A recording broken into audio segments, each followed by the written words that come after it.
Good afternoon, ladies and gentlemen, and welcome back to a special edition of In the Studio, powered by 100TB.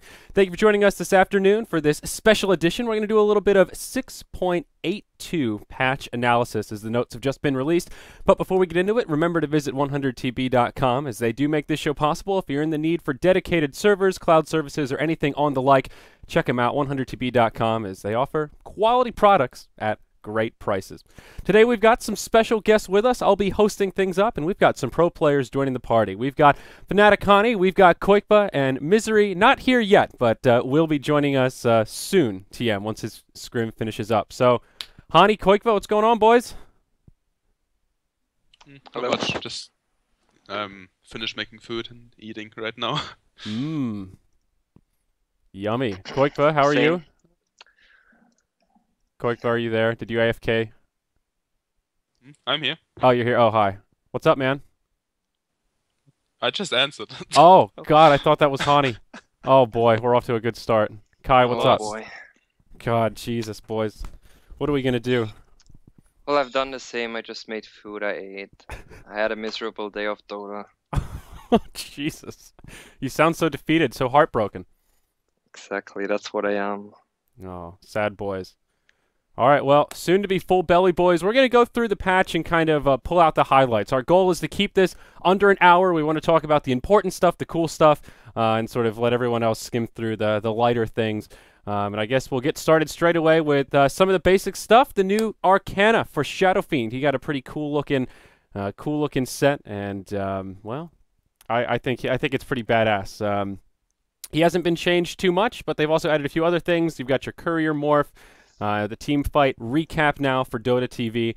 So just a couple things in this patch that are pretty neat, but I think we should hop right into the meat and get right into the map changes and the rune changes. The biggest one is now the Roshan pit is in a completely different setup on the Dire side of the map. Have you boys had a chance to get into the test client and kind of play around with it a little?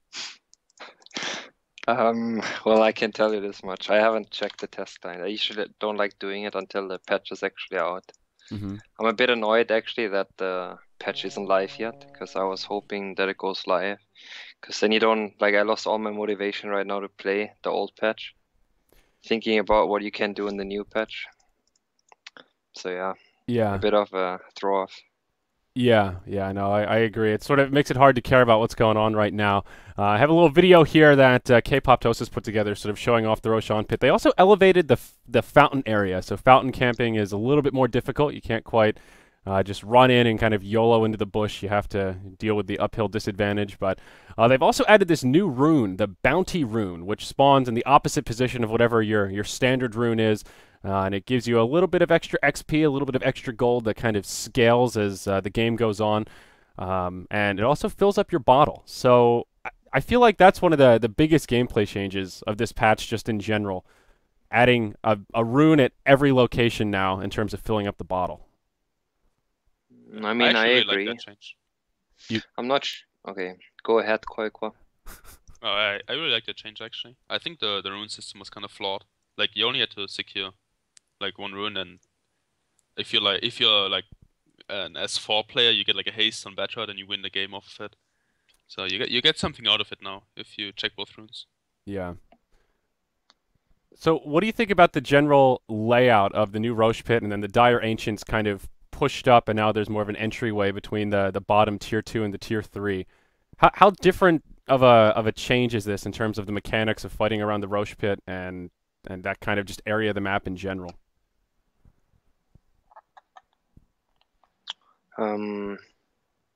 It's hard to talk about it because I really haven't seen the change of the Roche pit. No, I gotta be honest there.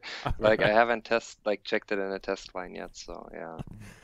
I don't really know how that looks. But to the runes still, what I wanted to add is I actually personally I don't like the change.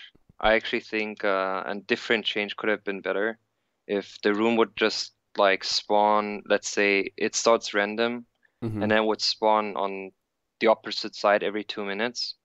So you would start bottom, then it goes top, bottom, top, bottom, top, bottom, top, and so on. Right. That would be better, I think, because now it's like a bottle gaming, I feel. Dota gets so much about runes now, and bottles, and supports get bottles, and everyone gets bottles, and experience, runes, and extra gold, and I don't know how that is going to turn out. Yeah. But yeah, that's just like an impression now. Maybe it's not that big, but I just feel like the idea that now you have 2 times the bottling is, I'm not sure how good that is. Yeah, in the context of the XP and gold it gives you, it's a 50 base XP and 50 base gold, and then you get an extra 5 experience times the current game minute, and then an extra 2 gold times the current minute. So at the 50-minute mark, the rune gives you 300 experience at 150 gold.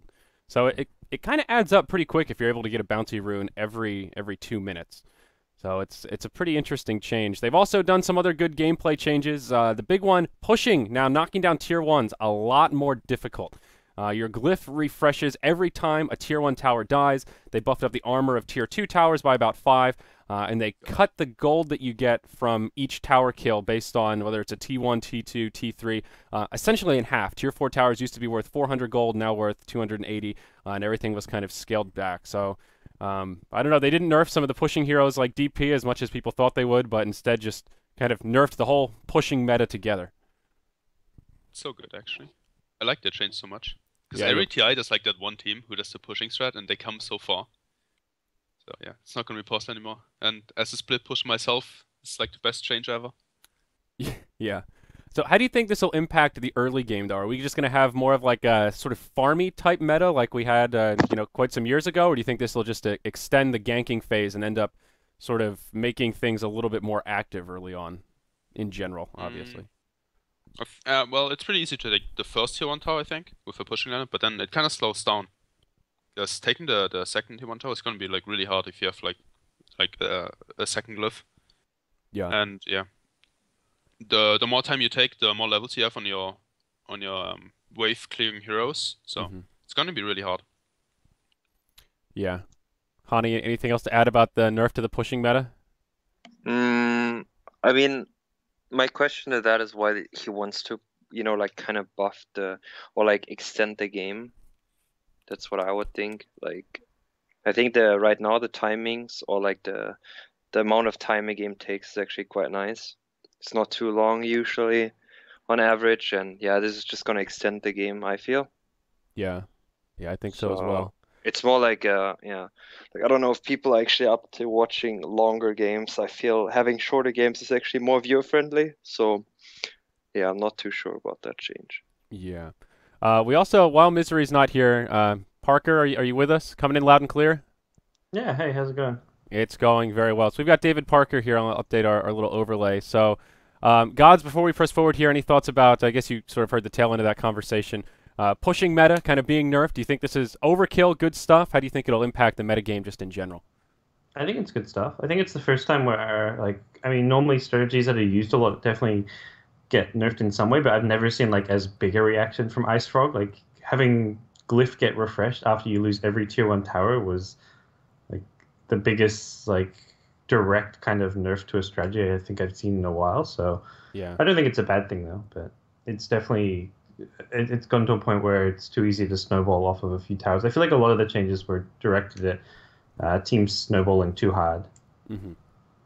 Yeah, I think that's definitely true. Now, one of the more interesting changes, it doesn't affect the pro scene as much, but for all of you pub stars out there, all pick has been reworked in the way that the picking actually comes about, and it's sort of a hybrid of captain's mode versus all pick, where you get a 35-second strategy session to yell at your teammates and tell them what you want them to pick, and then you alternate picking, and it just goes back and forth in 30-second windows, and anybody on your team, whoever just picks first, that uses your team's pick for that little duration. If nobody picks in that 30-second window, you as a team just lose gold. It's 2 gold per second with a cap of 30 seconds, and then somebody will just get one person that hasn't picked gets a random hero. So I kind of like this. I feel like this will help a lot of the complaints that I've seen all over the place of people that don't like the current state of AP in ranked matchmaking. I don't know. What do you guys think? What, the all pick? Yeah. Well, it's good for pro players, I think, because the pub stars, they always counterpick pro players. If I pick Tinker, there's like a Skyref Mage, Nyx, and like whatever Spectre Storm instantly on the other team. So Yeah. that might be fixed now. Although Tink is like shit now anyway, so I wouldn't pick that hero. Yeah. I was about to say, like, I'm like, yes, you got this new all pick mode, but I'm like, oh, I don't really care anymore because I don't have to worry about Tinker Pickers. I'm a tier 2. I'm a tier 2 player now. Tink is nerfed, guys. Cool. Condolences. That's your whole team. So Yeah. you guys are tier 2 team now. You guys are screwed.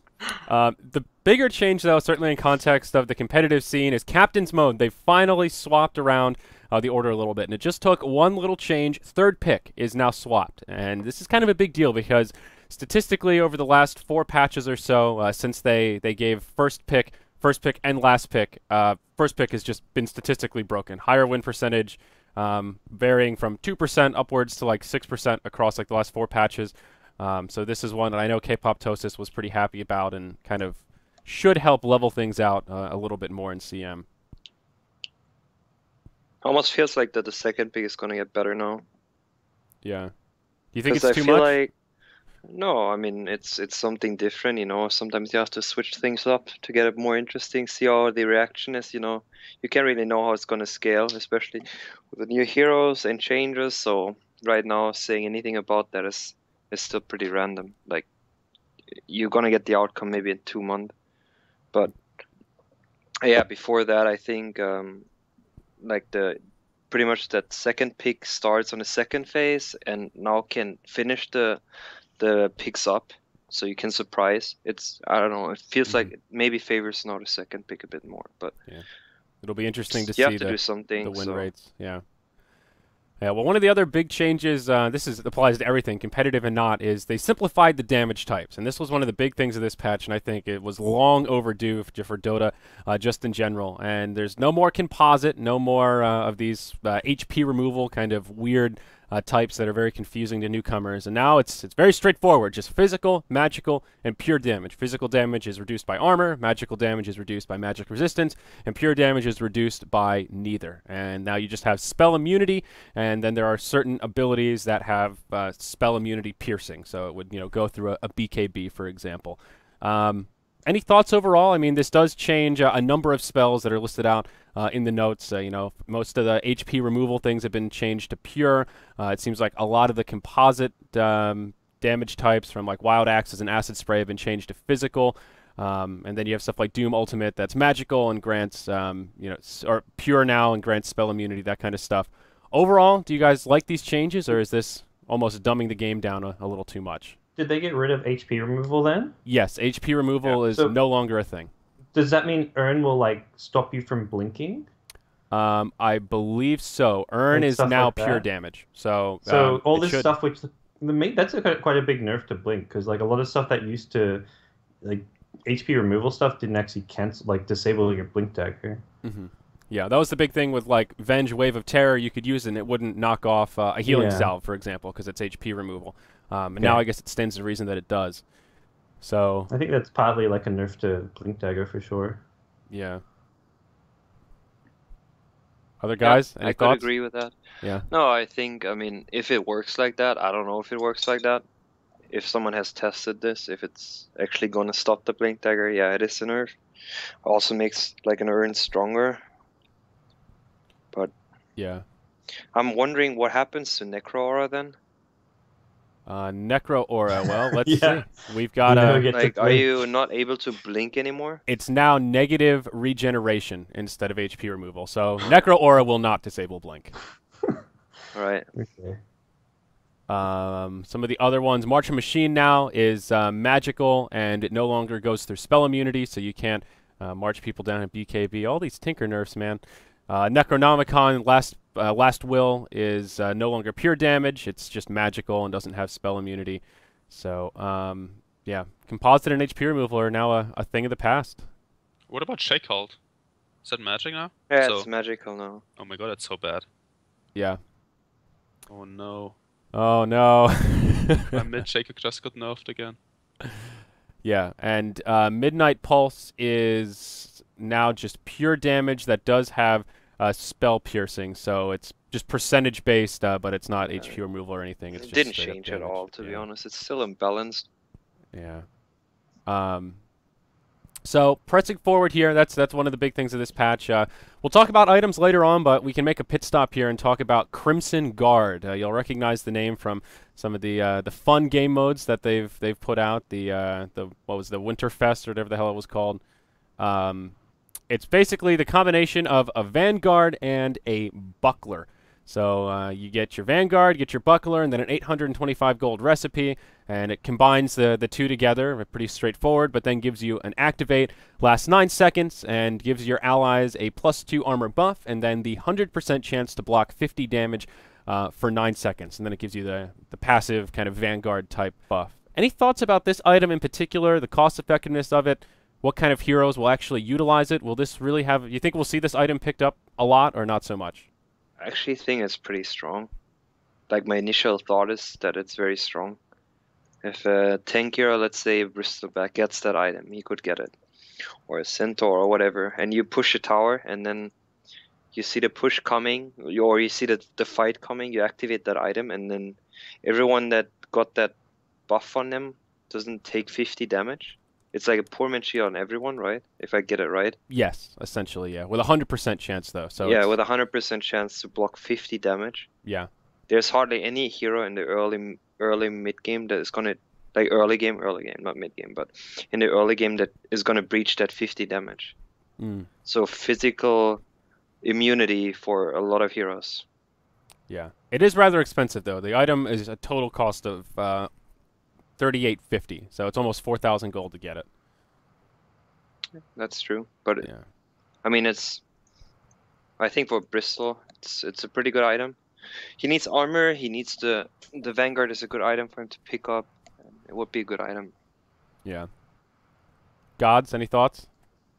Yeah, I'm not entirely like sure which heroes would get it, like apart from Bristleback being the obvious one, but like the build-up's kind of nice. Like you have the regen from the ring, you get Vanguard, not exactly the best item on its own at the moment, but yeah, I think it could be like good against in some games, like where you're fighting like these early 5v5 engagements. It's good, but it seems more early game focused, and I don't know how much teams will be like taking head-on 5v5 fights now with the pushing meta nerfed. Yeah, that's a good point. A little hard to judge. It could be. It definitely looks strong now. Yeah. Now, I want to move forward into some hero stuff. We had 2 big hero reworks this patch. Bloodseeker and Phantom Lancer, both removed from Captain's Mode, as Ice Frog likes to do when he does radically different changes to see how they kind of work out in the pub scene first, which I think is always a good way to go about it. We have a couple of videos here just to display some of their new spells that we can show while we talk about it. But first up is Bloodseeker, and essentially they've changed the way Blood Rage and Bloodbath work quite significantly. Blood Rage now is just a general damage amp. It increases the damage that you take and also the damage that you deal. It's a buff that you can put on your friends, you can put on your enemies, and the key thing here is it has at the end it has a longer duration than it does cooldown. So you could theoretically like put it on Lena, give her a huge damage buff, and then put it on someone else so they take more damage, and it's this ridiculous amount of burst. There's only a 3-second window to do it, but it's pretty absurd how amazing it is.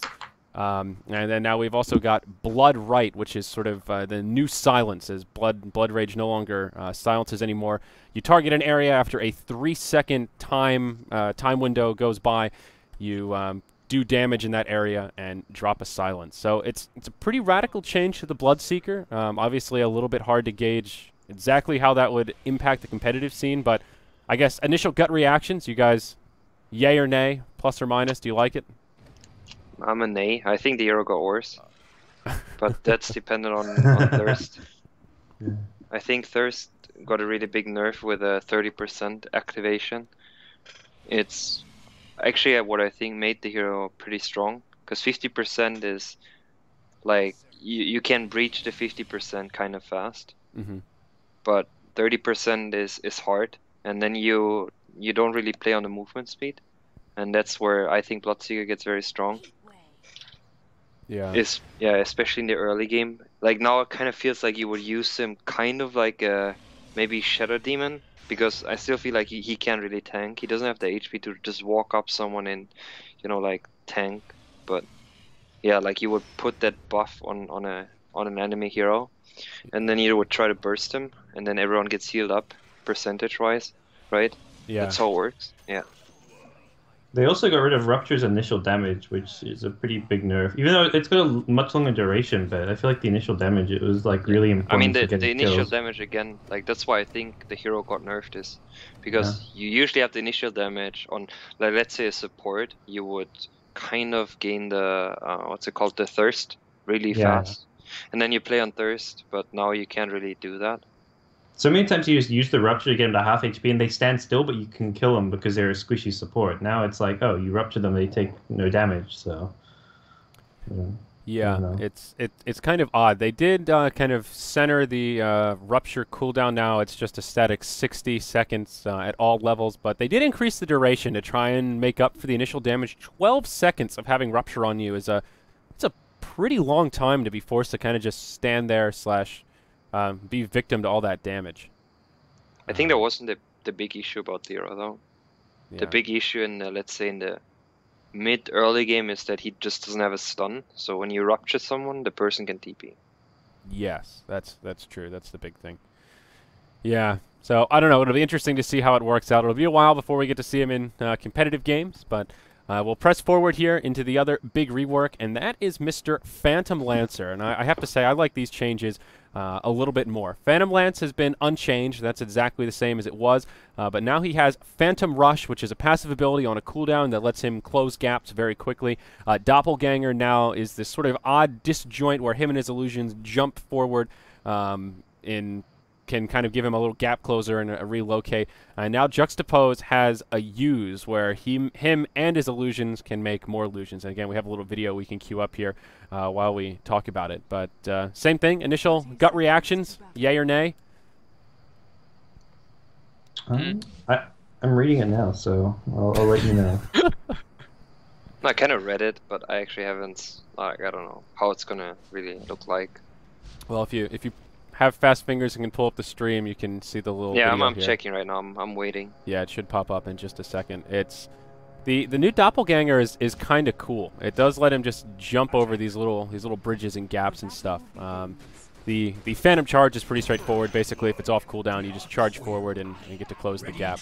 But when you use juxtapose in that area, it gives you all your illusions make more illusions, so you have more control. I think it makes PL a lot less RNG based in terms of when he gets his mass illusion army. Now you can just get a couple of illusions and then use your ultimate to burst out a whole bunch if you want to flash push towers or right as a team fight breaks out or something. He actually seems decent now. Yeah. He was like really random before. Like it's just about luck before, but seems like a decent hero now. Yeah. They did nerf his amazing agility gain though. It's now down to 3 instead of 4.2. But they did raise his base agility and base strength to kind of compensate for it. Base agility is up from 23 to 29, and base strength is up from 18 to 21. And Juxtapose is it basically takes- the same spell but an ultimate, I guess. Yeah. Yeah. Except it's not just passive anymore. You can actually use it to create more illusions. Or use it as a chance to create more illusions based off your illusions.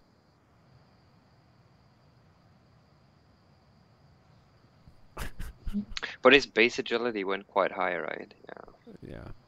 4.2 to 29. So that's pretty high, I think. So that takes like level 8 to kind of balance it out again. I Yeah. mean to Give it- actually see the effect. Yeah, give or take. Yeah, and he has higher starting strength too, which is pretty nice. Yeah. Yeah, I actually think it's better for him. Like now that you have the agility, doesn't his damage like get pretty high now? Isn't it? Yeah, his base damage must be really high now. Yeah, he's gonna be a really strong level 1. Yeah. Yeah, and he still has the Phantom Lance slow, so in those early levels, he can do some damage. It'll be interesting. I think he'll be still very annoying to play against, though. That's for damn sure. Maybe more so now. This doppelganger spell looks really, really annoying. Yeah. I don't know. Yeah. So, Okay, let's kind of start going through heroes here. Obviously, there are a lot of hero changes, some big, some small, per usual. Ice Frog likes to do these little tweaks on a lot of heroes, you know, barely change their stat growth or starting strength by just a couple here and there. So we're going to skip over those. I want to focus on stuff like new Ags upgrades and heroes that have been notoriously strong in this patch that have now been nerfed down. So going sort of down the list here, the first one that kind of jumped out to me is Bane, who has a brand new Aghanim Scepter upgrade. Now, if you have Ags and you're Fiends Gripting someone, anybody that attacks you will be affected by Nightmare. Any thoughts about the effectiveness of that upgrade? Well, It's I think in go Go ahead. ahead. Okay.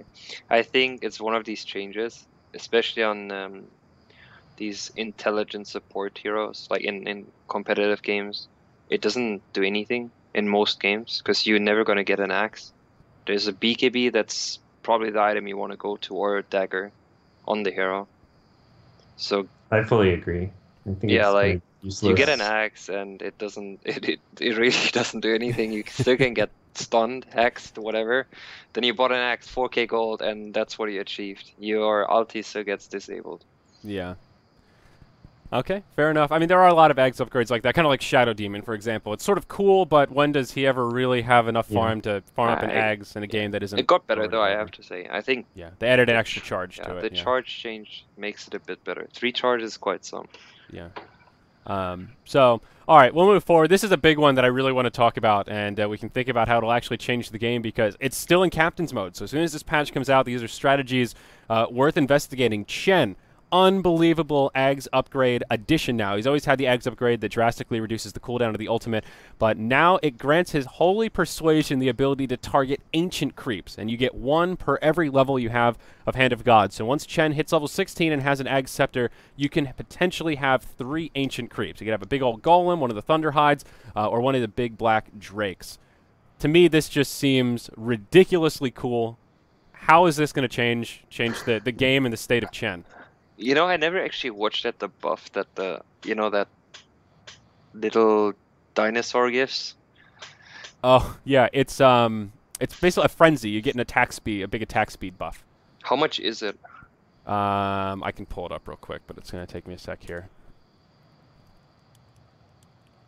It's Do you take bonus damage though, or is it just like straight attack speed?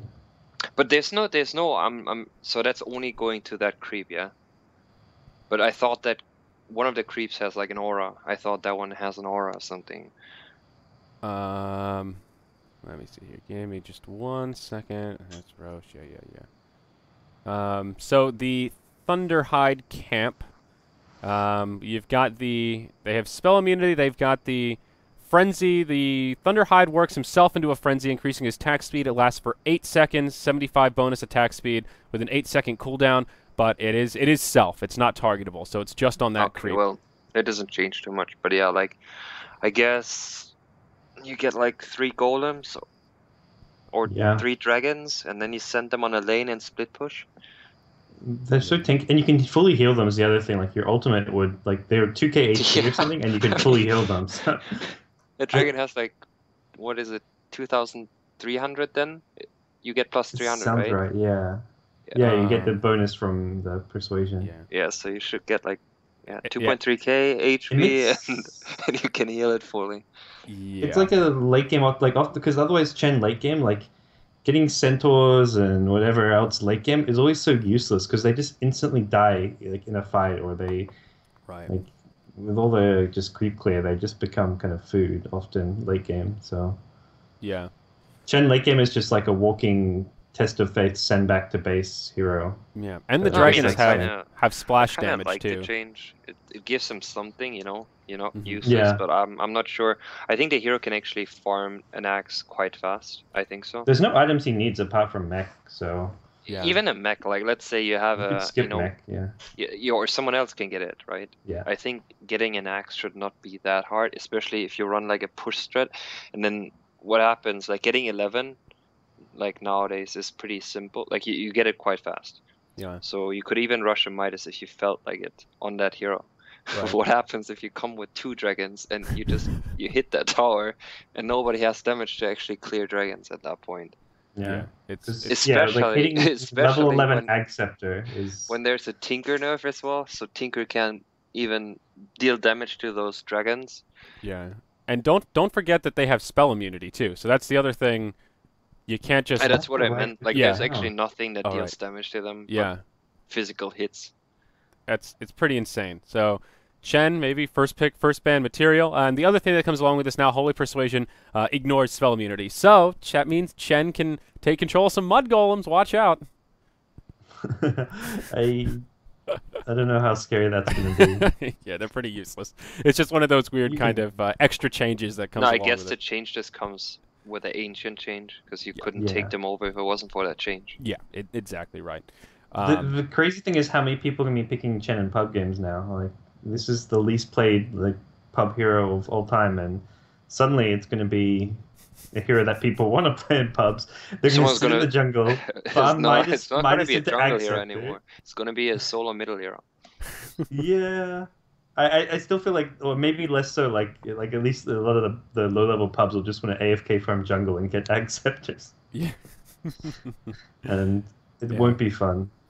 Yeah. You know. So chugging along here, Death Prophet was not nerfed too much directly, but some of the earlier changes we talked about, just nerfing the push meta in general, really hurts her. And now Exorcism has a decently longer cooldown, up from 115 to 135.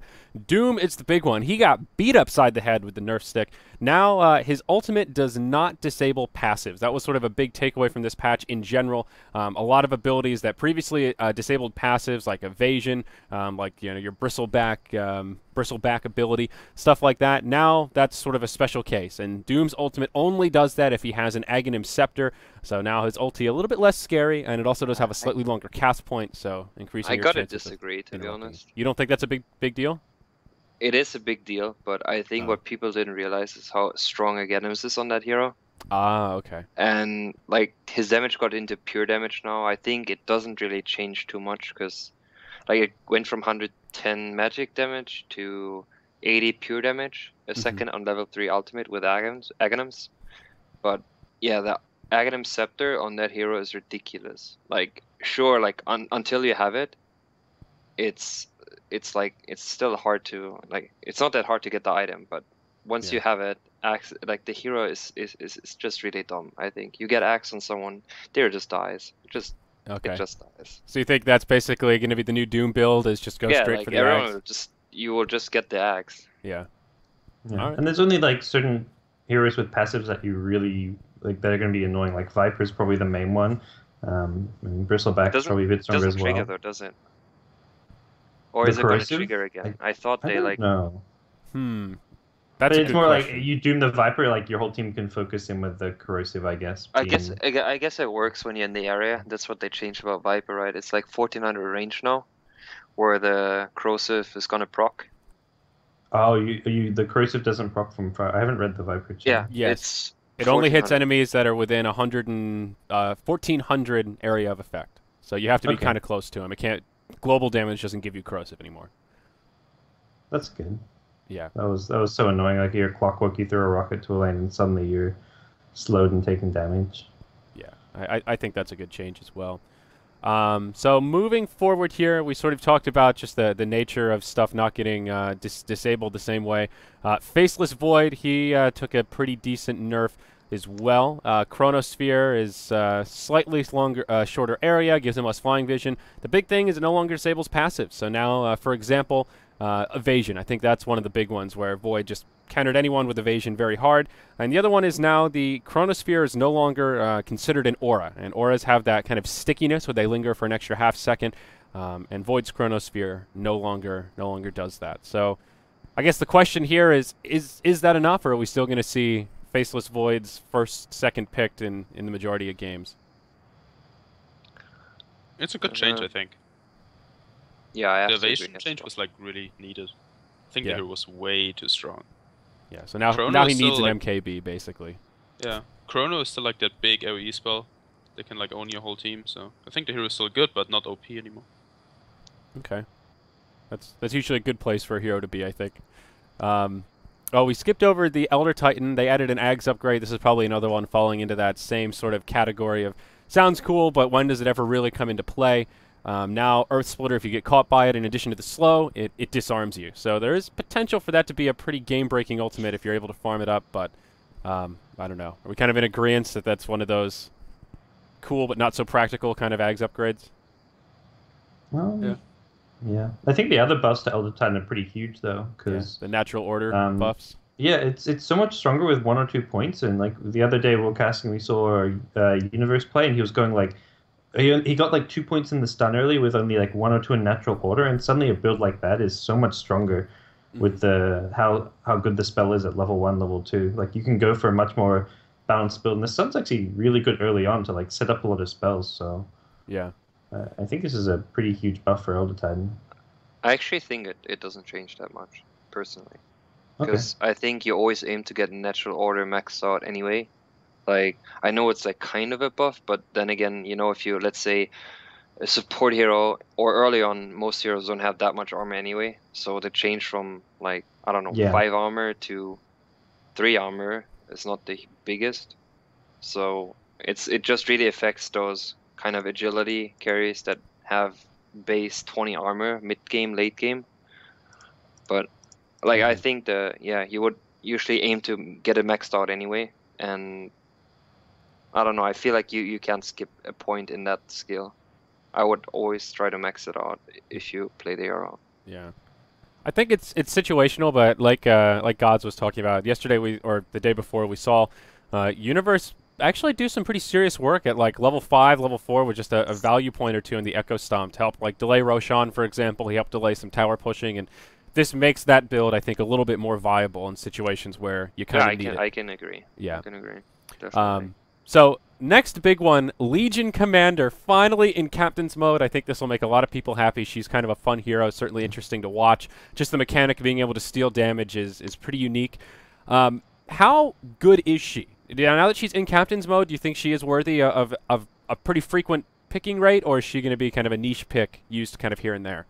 That hero was stupidly overpowered, but did get nerfed. So I don't know what the new numbers like. The overwhelming odds was ridiculously good nuke, and press the attack was like such a good value repel/heal. So yeah, the nerfs may help a little, but this hero I think was really overpowered. Yeah. What do you think, Koikva? Are you an LC apologist? You strike me as the type. I don't know why, but that's a good hero. It's like a hard carry Batrider, I feel like. Whenever you Aldous up, you can just go kill someone. Yeah. I think the hero is actually going to be picked a lot. What do you think is the best laning scenario? Obviously, in pubs, you see people take her into the jungle very often, but I've seen some solo mid LCs that are pretty impressive. Is she sort of a safe lane? Where do you see her laning in the most effective scenario? I think she can go anywhere, really. Yeah.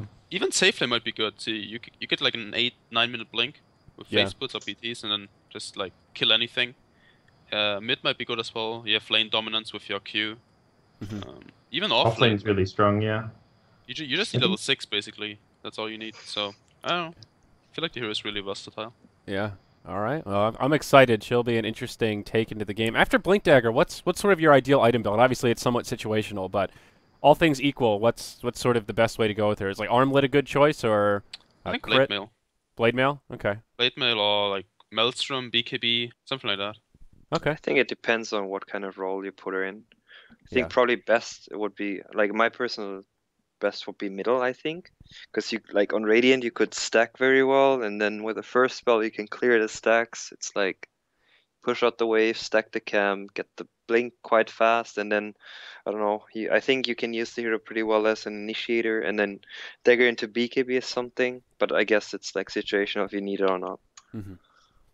Yeah, well, let's move forward into a very interesting change, Lone Druid. And this is one of the ones that, on paper, it's easy to skip over if you're scrolling through the notes. Now the Spirit Bear has 300 mana, and they finally fixed Hand of Midas. So now the Spirit Bear can use it, and it grants experience to the Lone Druid. Whereas before, if you had the Midas on the Bear and used it, just the experience went nowhere. Sort of a pseudo-bug / limiting the effectiveness of Lone Druid. We've got another video we can look at just to see some of the potential this unlocks, but I don't know. What do you guys think about this Spirit Bear now having mana and the ability to use items?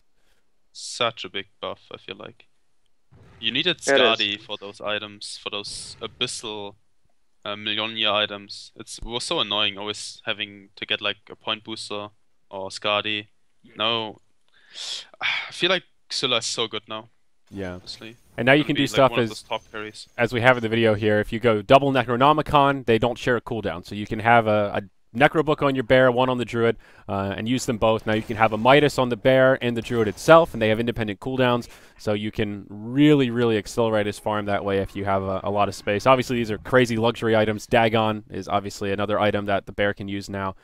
It opens up some potential for some pretty crazy builds. I mean, the double Midas is interesting, I think. Double take. But I guess the most optimal here, like item choice right now would be like, I mean, I think Bulldog did some blade mail stuff, but I think the overall consumption would be the Mjolnir, that you don't need to, change it. Mm-hmm. So you like give the bear more protection Yeah. in a way. Yeah. What about Radiance Rush? Is that still kind of a viable strategy, or is that just sort of fallen by the wayside? It depends how much farm you get. I think getting a Radiance is worth it if you can get it. Yeah, that's fair enough. Yeah. I don't know. I feel like this is almost one of those cool changes that if you give the Lone Druid like unlimited farm and it's a super long game, then this is really crazy with double Necros and all the kind of fun stuff you can do. But I don't know. Do you think this is enough to really bring the hero back to popularity? Wait, are we talking about Lone? Lone Druid, yeah. Yeah, it's gonna be a first pick. Alliance new meta. Bullock's back. Bulldog is back, boys. Yeah. Hello, Misery, is that you? it's me. Hey, what's up, man? So where you guys at? How we're- happy is your team that Lone Druid got buffed? That's where we're at. Okay. Yeah, we're Guys, we must first pick Lone Druid. He yeah. can place wards now, right? Because he has mana. Yep. He's got a whole lot of mana. You can do double Necro Book. You can now use double Midas, and they have I independent actually don't know. cooldowns.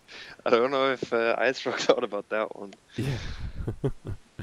Yeah. So I would move on to Lycan, though. He's the next big one on our list. Of course, he's the first pick, first ban, crazy, awesome, amazing wolf right now.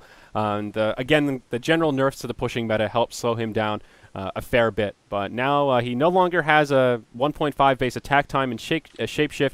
They did increase the cooldown a little bit, but now he moves faster than max movement speed, up to 650 from 522. But the big change now is shapeshift has a 1.5 second, quote, transformation time, aka cast time, I guess you could call it. Thoughts overall about how this impacts Lycan? Are these nerfs big, sort of in the middle, or not so big? Sounds pretty big. Sounds like the hero got pretty shit. Misery, any thoughts about Lycan here? Are you guys gonna pick him? I don't think we even picked it when it was Imba, to be honest. With Alliance anyway, but yeah, it's pretty much nerfed to the ground, maybe. I don't know. His wolves are still good. Yeah. His other skills, like his howl, is still good and stuff, but I mean, this 1.5 cast time is, I don't know, it's not so nice for him. Can he actually abort it though? I mean, if he can like dodge projectiles like Lone Druid ult and stuff, maybe then it's okay. Yeah. It's interesting that he runs faster than max movement speed now. It's 650. That's the new, we'll get to it in a little bit, but that's the new courier burst speed as well, 650. So that's sort of this new standard of the sort of pseudo new max, if you will. I don't know, 650 is pretty damn fast. No? I don't think that changes what his issues were though. Yeah, that's Yeah. that's true. Oh. All right. It's well, more like, it's usually like if you gang this Lycan and he pops his ult and runs away, but now he needs to like, he needs this He needs a 1.5 dagger or seconds. something. Yeah. yeah, the cast point does And kind of. also the cooldown is also very annoying for him, I would say. This level 1 ult, 120 seconds, Mhm. and Even from level 40 3, to 60 40 as to well. It is a big shit. nerf. Yeah. Yeah. All right. We Well, just like spam it. You just spam your ulti. Like you respawn. You just ulti and fountain to like get back to a lane or something. Like 60-second cooldown. You can't like do shit like that really. yeah. I'm okay with it. I think this lowers Lycan quite a bit, and I'm pretty tired of the Lycan. I'm going to be completely honest. Yeah. I think I agree with Hani that he's just kind of garbage now. Yeah. The next Yeah. one I want to talk about, though, is a really interesting change. Ogre McGee getting a little bit of love here. The big one, his regeneration, now up from the base of 0.25 to 2.5. Wait. Does this mean off-lane Ogre is now an option, boys? Wait, what list are you looking at? Next one on my list is Magnus. We're not. Oh, sorry. Yeah, we're not going through one by one. We're trying to do the big one, the fun stuff. Do you want to Okay. talk about Magnus? Does that stand no, out to it's, you? it's fine. It's fine. Oh, okay. It's just- Yeah. Okay. Here, I'll link you kind of the sheet that we're looking at, that one. But yeah, Ogre Magi, huge increase in base regeneration. There's sort of some general buffs around multicast. 2x is the big one now. Procs a lot more frequently, especially at the early levels, so it gives him a little more viability on that front. Thoughts, though? Is off-lane Ogre actually pretty viable now, do you think? He doesn't really offer you what as normal offlaner really gives you, I guess. I think he can be more. I think a second support is still his best position. Okay.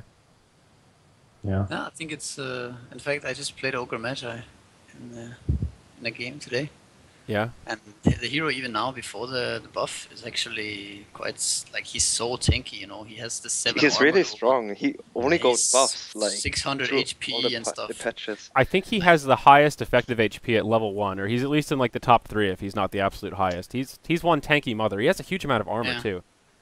He has Like 7 armor Spirit level 1. Breaker. Yeah. Yeah, Spirit Breaker might be number 1, but McGee's up there. Yeah, I think it's a good buff. I also think this multicast is really cool. 40% level 1. Yeah, that's a lot. That's quite a bit. Yeah. But I don't understand the last sentence though, like of the change. The multicast spread interval increased.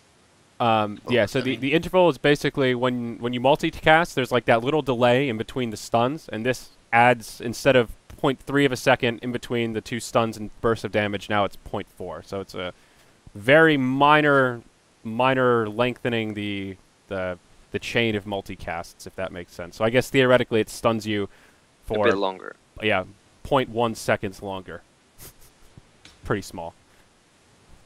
Yeah, not a huge one. Moving right along here, though, to keep things fresh. We already talked about PL quite a bit. Puck got a nice little change. Aghanim Scepter now on Puck is not completely, totally the worst thing in the world. It's still kind of bad, I think, but at least helps it out a little bit. Now, Dream Coil, the snap stun, goes through spell immunity, so you can't just break it and TP out. I actually think that change is pretty imbalanced. Yeah. If I think about it in a team fight. You're stunned for 4.5 seconds and it goes through BKB. Yeah. Only if you break the tether, though. Yeah, but like let's say a team fight starts, you coil, like you won't initiate, you coil 3 people, 4 people. That's a good scenario. 3 people is doable in most scenarios, but yeah, you coil those people and you have an axe. You jump in, and if you catch 2 supports or a carry, the carry usually the fight kind of spreads. The carry activates BKB on that usually, but he can't leave that area.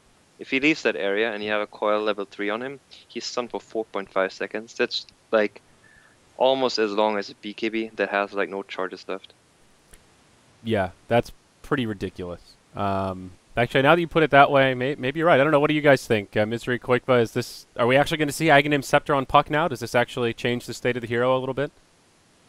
I think it's I think definitely it's a viable choice. I mean, if you're facing a lot of BKB heroes, then why not go for it? Yeah. If you're facing a Naix, then of course, then it sounds pretty good, right? Yeah. All right. But I mean, in many cases, getting a Hex is still better, I would say. Yeah. So do you see this as more like kind of a 5th slot, 6th slot almost, like luxury item in that ultra late game and this kind of classic Blink Dagger Scythe Yules? I think if you get to 5-6 slots on Puck, then I don't see why you would go for Aghanim Scepter over Refresher or some what's it called, E-Blade, Dagon 5 or whatever. Right. I think it's more like Blink into Axe kind of thing if the enemy has BKBs. Yeah, I agree. Okay. There's also the issue of Puck, like before you didn't want axe at all because it just didn't benefit you, because people get BKBs. That's kind of how the hero fades off. But you would have a purpose with Axe getting it, and then you get more tanky that way. Yeah. Yeah, that's a good point as well, all the additional stats. So, situational, but now it does give Puck that option to have a trump card over a team of that masses, 4 or 5 BKBs or something. Yeah, so it's kind of a cool change. Unfortunately, though, he'll no longer be known as the guy with the worst Ags upgrade in the game. We'll have to pass the torch on to someone else. One of the other cool changes here is Pugna, and this is just a cute little one-liner, but now he can use Life Drain on allies, and it takes away his HP and gives it to his friends. So again, we have another little video here that we can queue up and take a look at it, but there's some pretty cool potential, and in the video that K-Pop made for us, if you use it on Wisp, and you can use it to heal the Wisp when he's tethered to someone else and overcharge to heal someone else. You can make kind of this chain of healing now, which is sort of a cool concept on paper. And the other cool thing about this is it doesn't require an Ags upgrade or anything. It's just now a new standard thing for Pugna's ultimate. Yeah, it's a good change. Sure. Yeah. It gives like more opportunities with the hero. Like some other guy is in front and gets focused down, but this Pugna heals him up, and then he doesn't die, and then you suddenly can turn the fight because they don't get to burst him down in time or whatever. There's like a lot of things you can do with that now. Yeah, makes him a lot more flexible. And watching the video, actually, as he was getting low, the Wisp was able to deny him while he was life draining. So I guess, at least on the test, it counts as a DOT or something. So makes him deniable. I'm not sure if that's kind of working as intended. That seems pretty ridiculous. Pugna can just, oh, I'm low, guys. Quick, deny me as I'm life draining. That's pretty crazy. No one. Wait, what? No. I don't understand actually. Okay, so if you pull up the stream, I can play the video again and you can look at it. But essentially, so in the video here, he starts life draining on the Wisp, and when he gets low, the Wisp actually denies him while he's life draining. So it's as if like the life drain counts as like a DOT, and when he gets under the threshold, he becomes deniable. Okay, so what happens when he does it and it's not a Wisp? Well, I'm not sure. I don't think Wisp is unique. Does he actually kill himself? Yeah. If he... No, he can't kill himself, but he can get denied. Like, if you drop below this percentage, what is it, 5%? I don't know. HP, where you can deny a target. Huh. Or no, actually, no, he didn't auto-attack him. I guess if you just life drain down all the way, it is lethal, and it counts as a deny. So he can kill himself? So yeah, I guess he can kill himself through life drain. Well, that's... Right. So he denies himself. So yeah, well, the Wisp technically gets credit for the deny, but yeah, it's the same process. I just want to look at it again here and make sure there isn't like a stray auto-attack flying through that I missed. No? Maybe it has nothing to do with the Wisp. Maybe it's just because... Yeah, no, it has nothing to do with the Wisp. Yeah. The guy who life drains gets to deny his thing. Yeah. So I guess you can deny with life drain. I would have thought it's non-lethal, but that's pretty cool, actually. That gives Pugna now a deniability. Yeah. Yeah, sorry, I misread it. I thought it was just an auto-attack from the Wisp, but he just kills himself. Huh. That's interesting. So do you think that actually increases the amount that Pugna will actually be used? Again, this is the kind of stuff, like, it's really cool, but in a game, is it practical enough to, like, could we see almost like a position for Pugna that's just running around healing people? I think it's a cheeky play. But at the same time, like, Axe, like, if you get the Axe on Pugna, you are kind of position 1 in most games, I guess, or 2. But I don't know, like, the thing is you wouldn't really focus on healing your allies then. And if you get an Axe as a support, the game is, I don't know, something is wrong with the game. Yeah. I think there's other items you would prioritize, and it's not really run that way. Yeah. Yeah, I feel like you look at the games where Pugna's picked and the drafts he's using, he's like more in the front and just trying to blast down towers for 5-man pushes. So it's rare you'll get a case where he's sitting back and can just heal up someone being focused. But yeah, it's definitely like it could happen like as a one-off thing, and it can win you a fight theoretically that otherwise would have been lost by saving a core hero. But yeah, it's not going to be like a. I don't think this change is gonna make Pugna pick more. No, me neither. It's I don't it's think just a so. cool change that makes sense somehow. Yeah. You would be able to do that. All right. Well, we'll press forward here. I just want to mention the Razor changes. There's not really too much to it. They basically nerfed Plasma Field, so the minimum damage it does is a lot lower at the high level. The big nerf, though, here, Eye of the Storm no longer persists through Aegis reincarnation. So, formerly known as one of the best Aegis in the Immortal Carriers because he can keep Eye of the Storm on. Now it works just like Death Prophet's ult. If you pop your eye and you die, come back to life, there's no Eye of the Storm. And I think that's a pretty smart change for the sake of consistency. I want to talk about Riki, and another one of these heroes that's been changed pretty drastically, but is still in Captain's mode, so a very relevant change here. Permanent invisibility is now a basic ability, no longer his ultimate, and he does have extra regeneration now while invisible, which is interesting, gives him a little more lane presence perhaps. But Blink Strike is now his ultimate, and it's charge-based, where you get 3, 4, 5 charges based on your current level of the ultimate. They have a 30-second replenish time.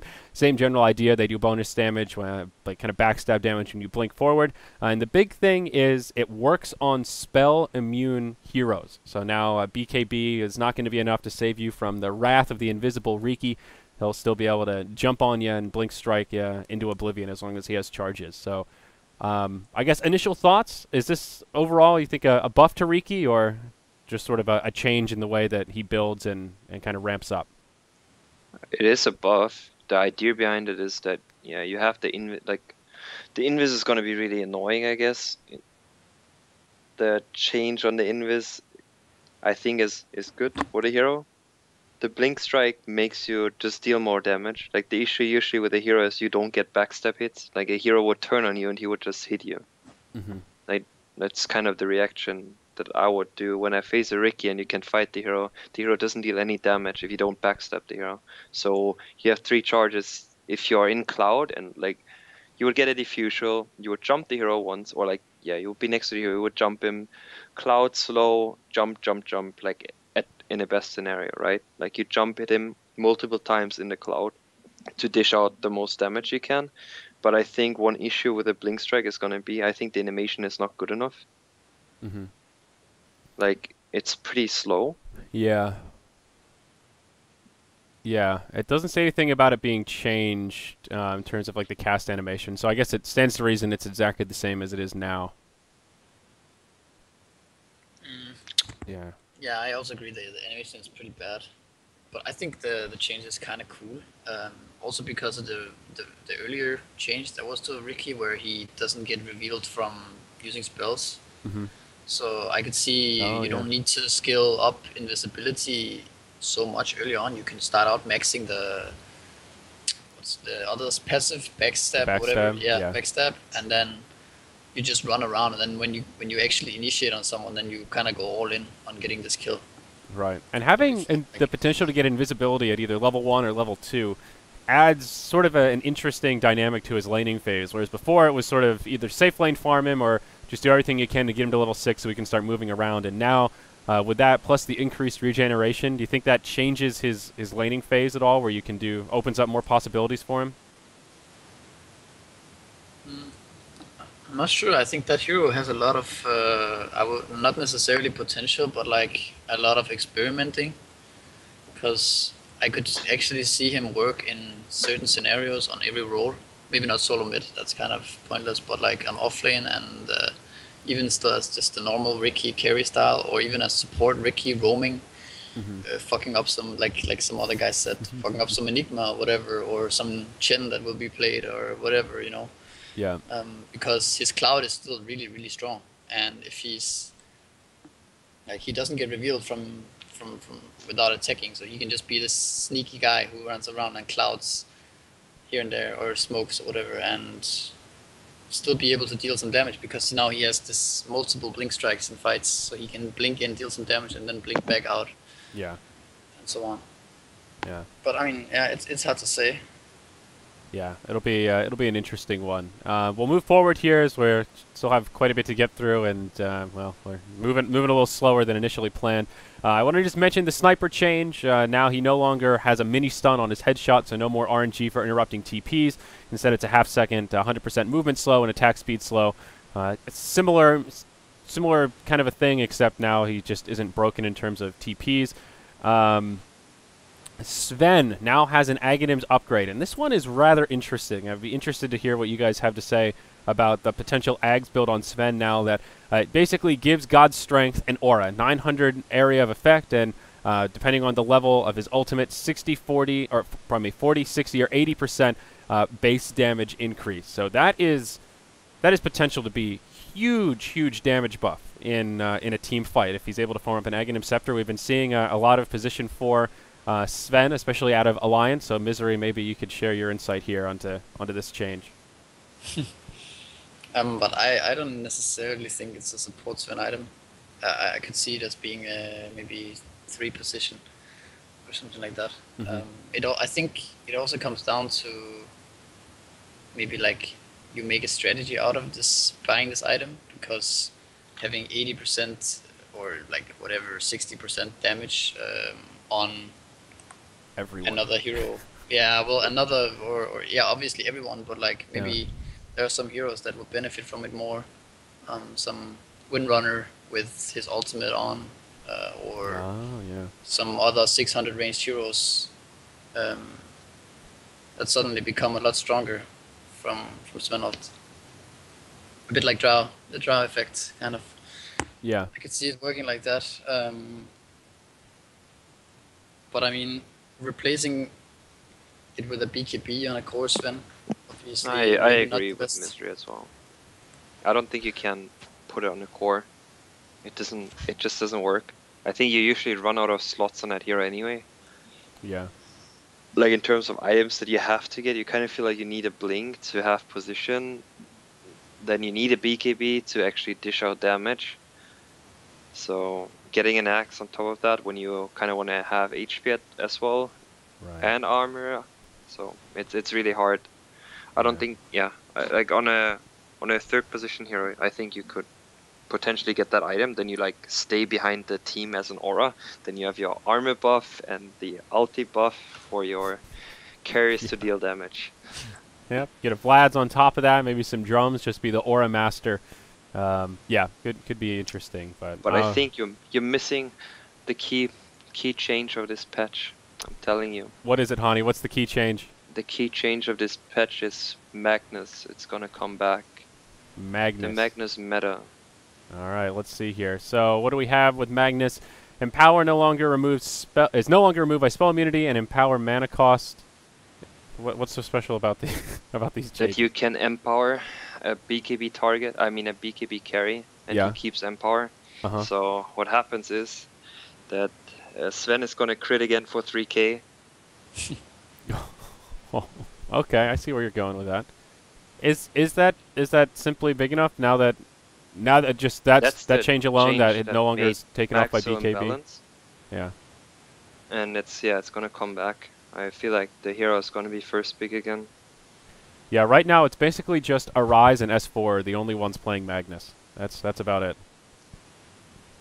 I'm not sure about that. I don't feel like it's that big of a change. I mean, of course it's big. I mean, it's a buff to the hero, but I don't know if it's gonna change the whole, like how the hero is gonna be picked, and if it's gonna change the meta like that. I feel like it's not even that often that you like one empower on a BKB target nowadays. It doesn't even come to that point, I feel. I don't know. The problem for me, yes, right now is also that I didn't really read through all the whole how the game works kind of changes in terms of this XP, some guy getting 6 level from a 1 kill and getting a lot of gold from 1 kill and stuff. I didn't read through that at all, so I don't know how like the meta game could change completely from being 5-man death ball to being something completely different. But I have no idea because I didn't read through that. So yeah, the general analysis that was given to me initially is that now it kind of scales a little more, where towards like ending streaks earlier on is not quite as good, and then as the game goes on later, and like the super crazy like godlike streaks give a lot more experience in gold now. So it's sort of like there's a word for it that's eluding me. Actually, Trixie gave me a nice image about the patch changes. You can maybe put it in the stream. It's pretty funny. Sure. Take a look here. It's quite funny. Okay, let's see here. Alright, so visual representation of XP and gold changes. So, level 12 Anti-Mage, level 6 Crystal Maiden. How much XP does Crystal Maiden gain by... Oh, wait, alright, let's screen cap this. There we go. There's the proper overlay. So, here we are. How much XP does Crystal Maiden gain by killing Anti-Mage? In 6.81, she goes to level 8. In 6.82, she goes, or 682, she goes to level 10. So, all right, she does get more XP here. What about changes to gold? So, it has to do with net worth now, based on like how farmed that hero is. So, how much gold does Clockwork get by killing Axe in 6.81, 409 and 6.82, 2,600. What the? Is that freaking actually hell? real? Is that real? Is this serious? Is this actually real, or is this like some I troll think image? so. I think so. But this is also the picture I saw, and I was just like, what the fuck? I couldn't make any sense of it whatsoever. I mean, if X is beyond godlike as well and stuff, I could understand, but it doesn't say that.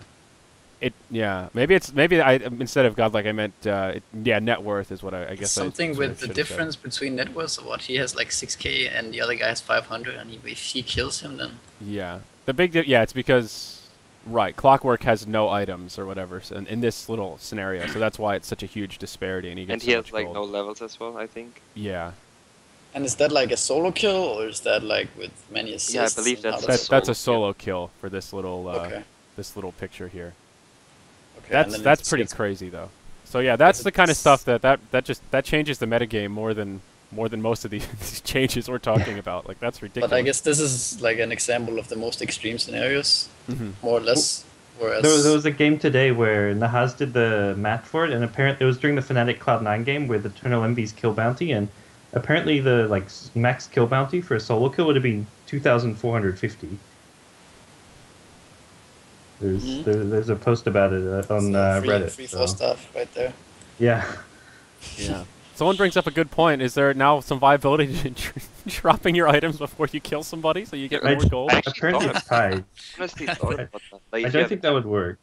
Are you sure? Because is it seen as your net worth if you drop like on, let's say, on a Sunstrike or a ulti, like you get a kill, you drop all your items, Sunstrike someone. Or Yeah. it's something like you have some guy stunned and you were just waiting for the support to come and grab the last hit so he can get more gold or whatever. But I think then it's shared, right? If I think it's Oh yeah, about yeah, you're right. who's in the area. Yeah, of course. Yeah, but that's what I wanted to say as well. Like, this is the most extreme scenarios, probably one of them at least. And Yes, definitely. once it's a team fight, then it gets spread out on the net worth that your Naga has as well and Yeah. stuff. So it doesn't get to be so crazy. Yeah. So, all right. So, moving forward here, one of the last heroes I want to talk about is Terrorblade. He wasn't really changed at all, but now he's been introduced into Captain's mode. What is the current state of this hero? I hear a lot of people in pubs complain that he's ridiculously broken and his rad is so strong and all this nonsense. Is that the same case in context of Captain's mode competitive games? How strong is TB right now? I think it's pretty strong. Like the illusions are still, the big issue. It's like supports can't deal with the illos at all.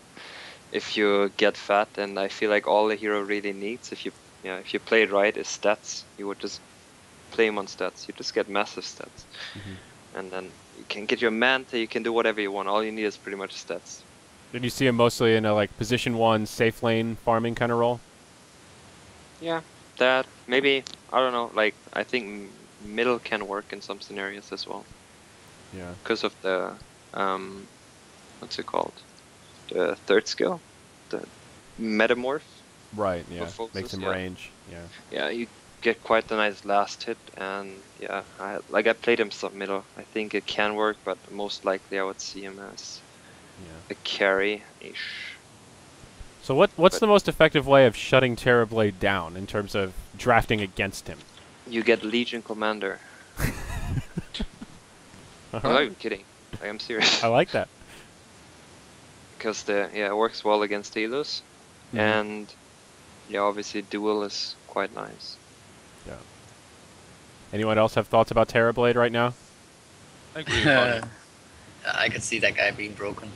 Yeah. Like, What aspect of him in particular, Misery? I don't know. I just don't feel like he needs any items, and then he just kills your whole team. It's like he buys Treads and Aquila, and I don't know. You can buy a drum, you can buy some Yasha, or you can do whatever you want basically with very little gold, and you can have these two illusions, and you just metamorphosis with plus 100 damage or whatever, and 600 range.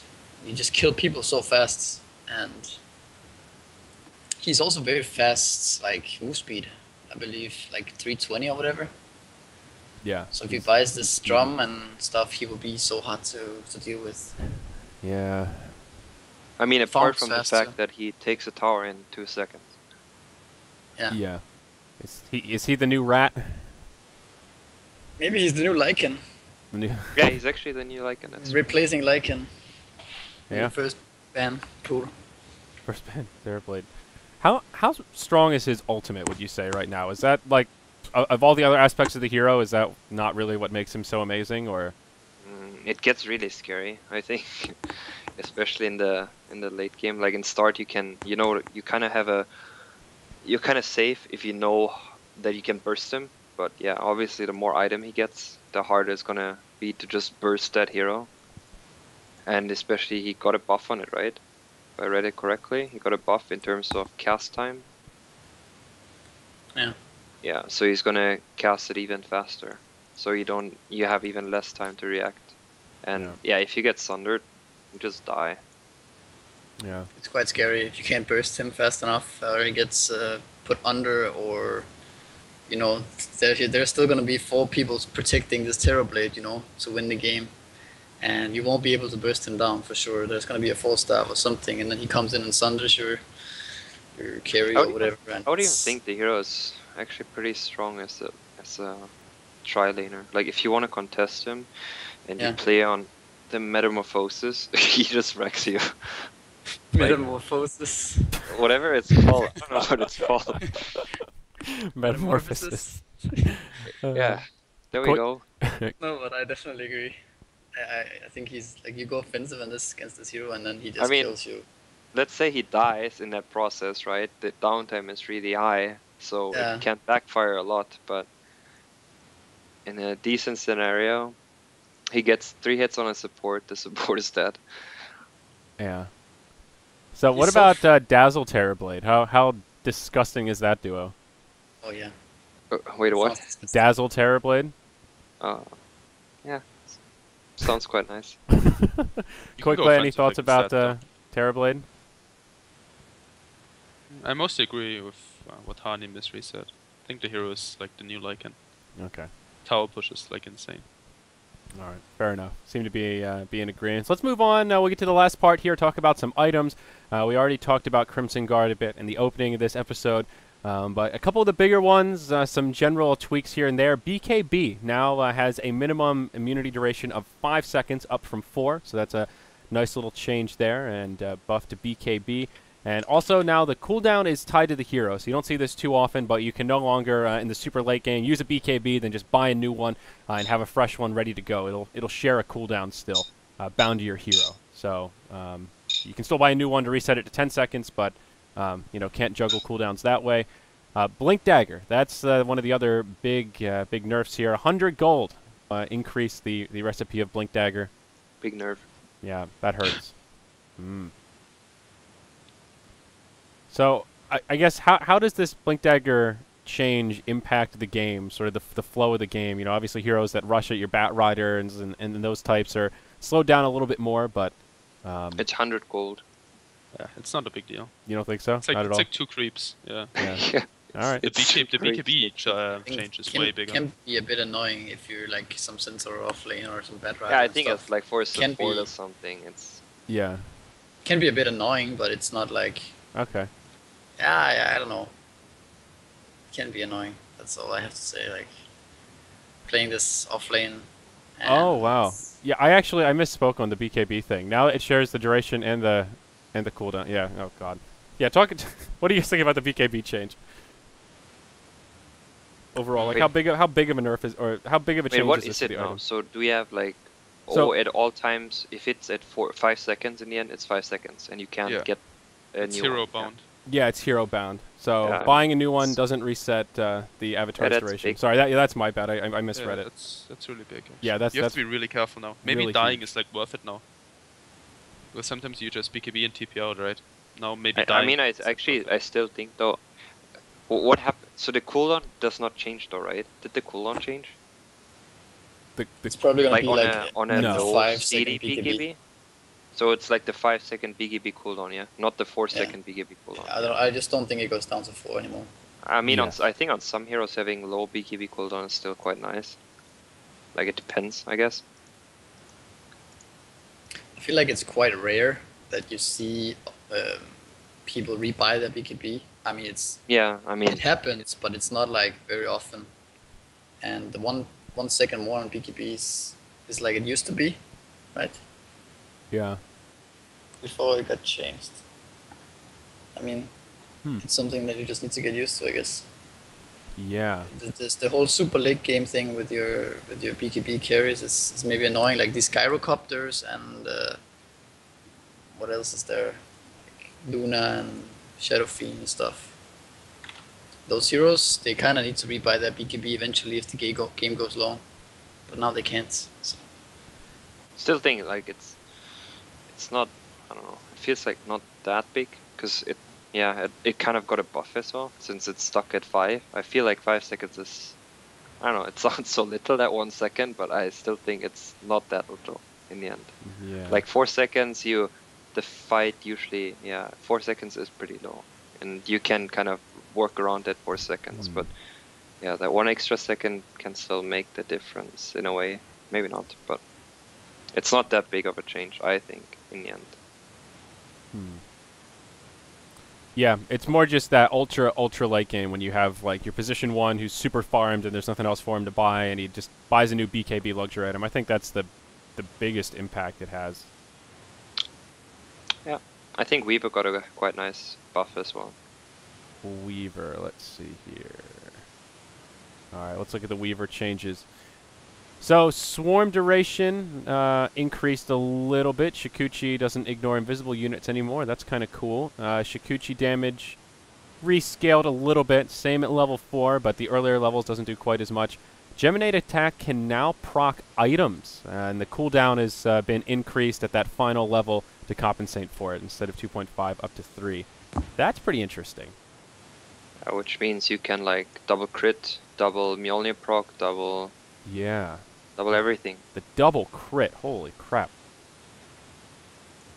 What about the rest of y'all? What do you think? How big of a change is this? You second what Hani's saying here? I didn't actually notice those changes before. Let me just see. I mean, I think the Swarm is quite nice, like, because it's pretty nice to leave at level 1 now, because it's 14 seconds lasts you long enough to, like, chase a hero. Right. And then, the item proc is the other thing. Like, it increases actually damage, or can increase the damage late game by quite a lot. Wow. Yeah, that gives him that's a potential huge jump in damage output. The double crit is what I'm thinking of, like, just once he's like 6 slotted or has a huge amount of items, and ugh, that makes Weaver really scary. Yeah. Suppose. No one else seems too excited about the Weaver changes outside of Hani. What do you think, Gods? I think it's good. It's cool. No, I like the idea you can go stuff like Maelstrom and have it like interact with the Gemini better. Yeah. I like the Bounty Hunter change if we're throwing changes out there. Oh, I don't know if it's gonna matter. That change is cool. I agree.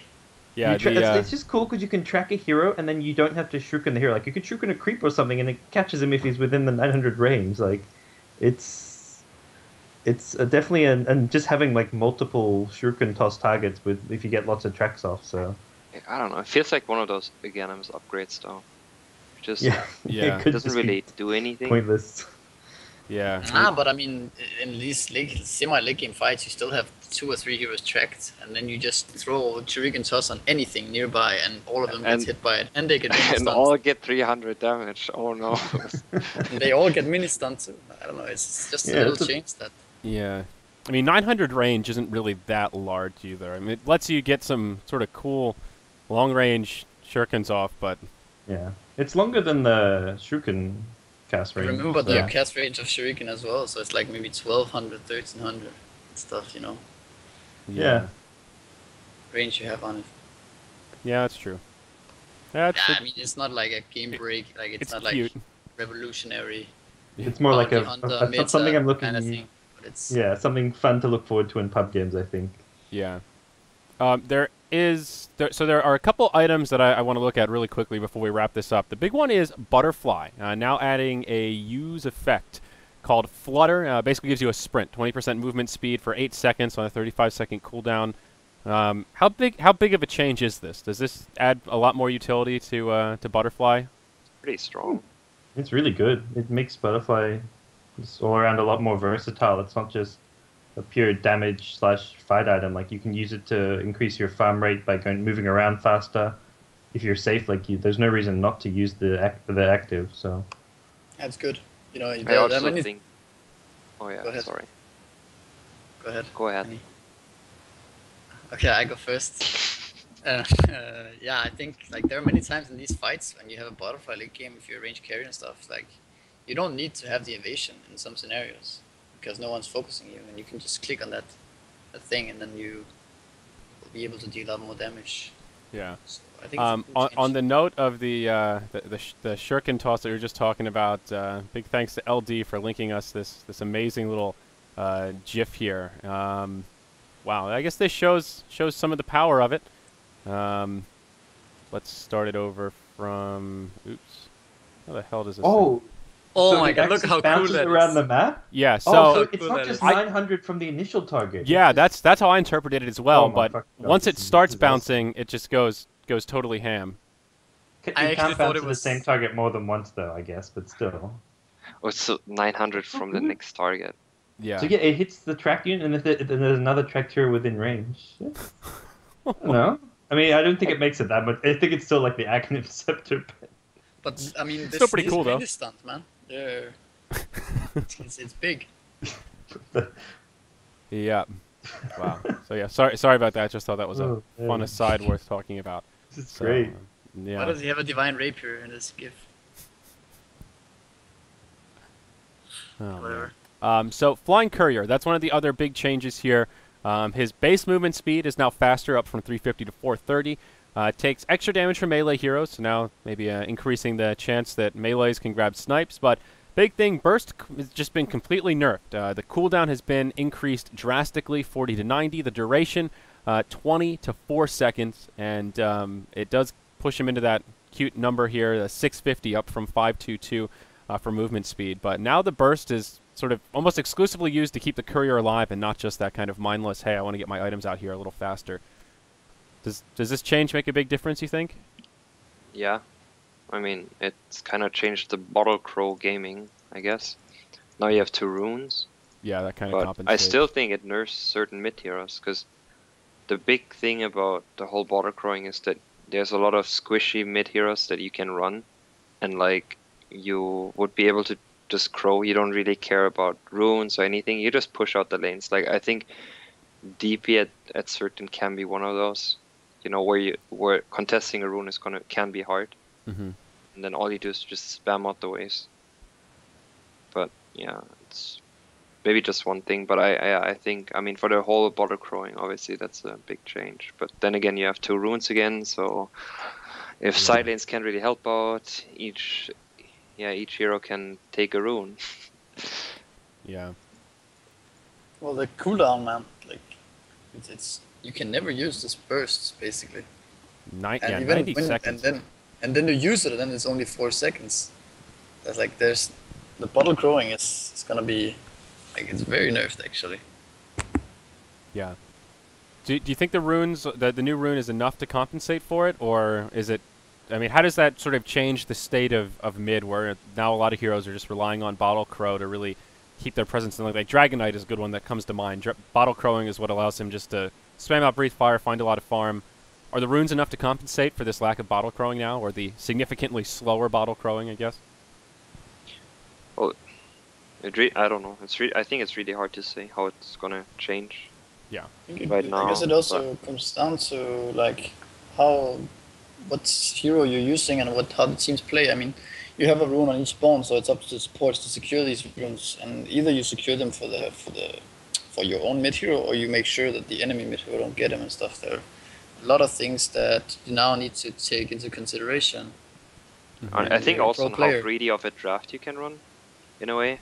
Like let's say you run really strong supports, you have a really strong like middle that can kind of take over one rune in a one-on-one scenario, right? Like he would be the stronger one-on-one, and then unless the two supports of that weaker hero would help him out on getting the rune, it's going to be really tough to get either rune to contest it generally. But yeah, I think it's something you rather have to get into by playing and then see how it's going to actually turn out. Yeah. Well, the last change I want to talk about here is the TP scroll. Now only costs 100 gold, down from 135. This seems to be sort of the biggest buff for supports now. You can get those initial TPs a little bit earlier. I don't know. General thoughts about this change? Good, bad, neutral? Yeah. What was it? How much? TP scroll now is only 100 gold instead of 135. I guess you can spam more TPs, but no, usually the bigger issue about it is the cooldown, I guess. Like, I guess that's what most people underrate, is that you should always have a TP ready, so TPing to a lane can be kind of crucial. But yeah, at the same time, the BOT change, I don't know why they buff BOTs more. I think the item gets too strong. Yeah, the buff you're talking about here is the cooldown reduced to 50 seconds, so now BOTs are just a general improvement over the TP scrolls. So yeah, I agree. I think BOTs are already pretty good. Is this like, are we going to see like earlier, like now Boots of Travel are pretty much that late game item. That's when they come out most frequently unless there's some sort of a special situation. Is this buff enough to see BOTs come out as more of a higher priority, do you think? I feel like makes, I guess, the split push a bit better. Yeah. What heroes really buy BOTs nowadays? Like Naga. What? Any hero can buy BOTs. I know, but any hero can, like, affording to use 2,000 gold on BOTs. I don't think there are many heroes that can afford to do that right now. Early on, anyway. Yeah, that's. I mean, I agree with that. I just think the item itself didn't really need it. The item is good. Yeah, I agree. What's the cooldown on normal TPs? Is that 60 or what? 75? Yeah, it's 60, right? That's a good question. I want to say it's 60. Wait, is it? Wait, we're awful. Wait, is it 60? I have no idea. I think it might be 75. Wait, no, 65? it's the same cooldown. No, it's 60 seconds. What? It's great how like all these numbers, like so many pro players, like you just don't know you know these things by feel, but you don't know like the actual raw number. No, It's I know 65. that BOTs. Yeah. Okay, there we go. 65. Wait, is it the same as BOTs, though, right? I was just kidding. It was 65. Wait, no. So it's 5 seconds more. Yeah, BOTs are 60. In the current patch, BOTs are 60, town portals are 65. That's the same deal. Like 5 seconds is not a big difference. But I was the thinking difference this, between life and death. this I don't know, TP, man. 100 gold TP, I was thinking that maybe some supports could buy at level 1 now even. Yeah. Oh, that's true. Yeah. Get Yeah. somewhere faster and stuff, you know. Yeah, you know, like if you have like an Abaddon or a Dazzle or something, they're higher chance that you'll be able to TP into lane to save people. Mage or some ganker, and you go with somewhere in the show and you TP somewhere. Yeah, You're that too. really good player. Yeah. So I guess potential to increase early aggression, that kind of stuff. So, all right, guys, we're kind of wrapping up towards the end here. Anything that we didn't talk about, any other changes that you want to mention, or just general thoughts about the patch, closing remarks, anything you want? Now is the time, y'all. Do you know when the patch is gonna be out for, like, No, I don't think anybody captain's knows. mode and stuff? Okay. No. They gotta find all the bugs first, I guess. Yeah. Probably a few days. Is that a fair guess? I'd say a week. A week, maybe. I don't know. I mean, that's my guess. I don't know more than most anyone knows, apart from Volva. Yeah, it's pretty hard to say.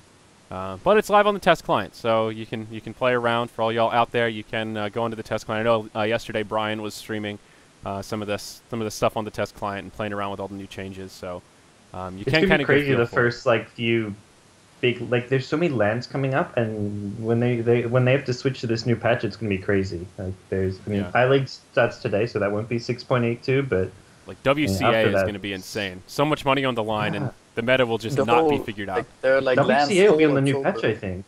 Yeah. It's fucking insane. I would think it comes out soonish as well. Isn't that how usually? Yeah, Ice Rock wants to kind of rush into it. It's not like I mean, I kind of agree with it that you The should. main worry if just- there's like a game-breaking bug though, if that like Yeah, I mean that's fuck up kind of. competitive. So I feel like it could have hit a bit earlier, or a couple of weeks ago or something, and then you could actually adapt just a little bit before all these tournaments come up in October. Yeah, I Yeah. agree. Whatever. I guess motivation as well. Like, if it would come after TI, you know, like I don't know. For me, when I saw the patch, I'm like, I don't really feel like playing right now. No, same. I'm also like, It that's so feels like a much- waste of time. I could spend my time better right now than playing Dota. yeah. I wonder if this is gonna happen like every year. Like after TI, there's a big patch, and then like Ice Frog spends the next like 9 months just doing small balance changes. Yeah. It feels like that may be the direction they take, where it's like, okay, TI just ended, let's completely change everything. Like to a I mean, it really makes big sense, extent. right? Like, you Yeah. kind of want to get a drive going that is not the meta from the last season. So, I mean, I think overall, I have to say, I think that this patch right now, like allowed a lot of stuff in terms of picks. Like, you could pick so much stuff, and you know, you can win. Like last year, I was kind of so Alliance picked the bear, and then yeah, that's how it kind of went. There's like 3 heroes you have to prioritize, and Yeah. Yeah. so I feel like with this patch, there were a lot more options. But yeah, The now one the thing- upcoming one. The one thing, my last thought on the patch that I'm sad about is that Broodmother still isn't in CM mode. I can't believe they haven't added Brood back into Is CM. that really something to be sad about, though? Yeah, I like Brood. That Really hero, not. You don't like Brood? Oh, The hero's terrible. Maybe when you just your own team last picks the hero. Yeah, then Yeah. Certain scenarios, then it's fun. But apart from that, it's you're like, Fucking especially if you're garbage. like safe lane or like actually for a mid laner, it's pretty relaxing. You know, you're not gonna get ganked ever. Brood is just chilling there, dealing with 3 heroes. taking supports all their time and money. Yeah. I don't know. They, I guess while we're on the topic before we wrap it up, they did add some interesting stuff with Brew, where now she can drop her webs anywhere. They're global as long as they're attached to another web that's already down. So she can sort of start one in another lane and then just kind of start growing them. And it gives her a little more flexibility to jump around the map and have somewhere to go before she makes the rotation. And I guess spin web now is also charge-based, so you can come down and drop your webs I mean, that's real the quick. bigger change, I would Yeah. say. Oh yeah, That's they the kinda issue go that hand you in can't hand. really switch a lane. Yeah, You're like stuck on one lane because that's like where all your webs are. yeah. I don't know. To play around with Brood a little bit. rat mother. Rat mother. All right. All right, guys. Well, thank you so much for joining us here for some patch analysis. Again, it's still on the test client. It hasn't gone live yet, so it will be interesting when we finally see the release of 6.82. You can find everyone's Twitters here on the overlays, at Kai Hani, at Koikba1, at Misery Dota, and the man without a face here at BTS Gods who joined us. Any final words, guys? Any shout-outs? Anything you want to say? Now is the time before we close the gates. No? Okay. Shout out to you. Oh, honey, jeez, you're so nice. All right, guys, thank you for joining us for In the Studio. We should be back on track soon, TM, in terms of Sunday shows. We're getting our studio put back together and finding someone to replace intern Areno Roland. But this has been the special patch analysis for patch 6.82. We'll see you guys. Whoops, that's not the right overlay. We'll see you guys next time on In the Studio. See you. See you. Bye.